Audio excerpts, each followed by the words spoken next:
Welcome to Pandemic Pivots. Here's a look at how savvy entrepreneurs in the Charlotte, NC area altered course during the COVID-19 lockdown. Steve Langley is a premier bubbleologist, owner of the Soap Bubble Circus, and a multiple Guinness World Record holder for connecting the largest number of bubbles together. He's based in Huntersville and has performed worldwide.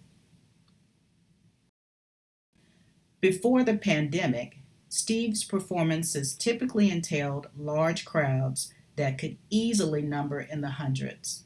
By early March, his bookings for in person performances had disappeared.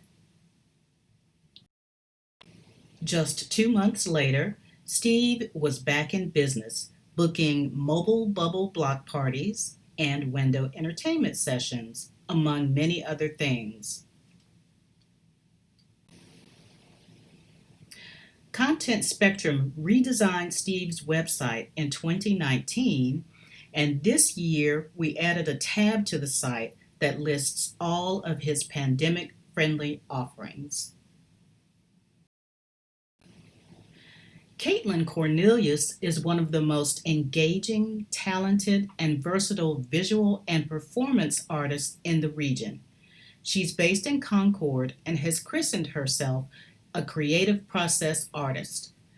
A significant part of her business, which she named Tuxedo Cat Imaginarium, consists of in-person instruction on flow painting and puddle painting.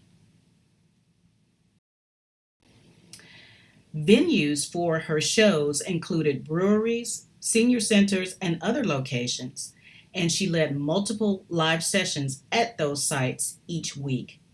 But even before the governor issued his stay-at-home orders, bookings for her performances had begun to wane and eventually ceased. Like many artists, Caitlin already had a pre-quarantine presence online. She seems to be busier now than before, streaming her tutorials and performances via Zoom, Facebook Live, and Instagram. Currently, all of her online educational and entertainment content is free, but she is selling prints and sculptures on her website. Cheers to You is a yarn shop in Huntersville that has amassed a devoted clientele of knitters, crocheters, and other crafters across the country. On March 3rd, the store celebrated its third birthday. 31 days later, the shop closed to the public. No more in-person classes, leisurely mingling and shopping for customers, or in-store performances by local musicians.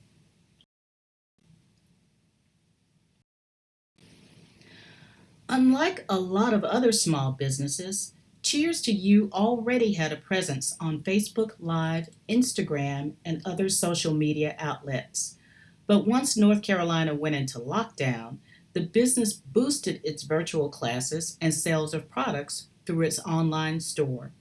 And it was one of the first small businesses in the area that started to make and sell masks. On May 13th, the shop had its first ever booth in a virtual marketplace, plus FaceTime and Zoom shopping appointments with customers, which co-owner Lady Ann Mandel said was a huge success. Lady Ann noted another important pivot for the shop. Cheers to You had introduced its own line of hand-dyed yarn just 10 days before closing the physical storefront. At that time, its indie yarn dyer suppliers started running into issues for various reasons, so the shop's owners decided to put more energy and investment into its own line of yarn. So sometimes the pivot doesn't mean a totally new product. Sometimes it means evaluating what you already have and shifting focus. If you'd like to learn more about the Soap Bubble Circus, Tuxedo Cat Imaginarium, and Cheers to You, visit their YouTube channels. And please take a moment to subscribe to this channel. Thank you.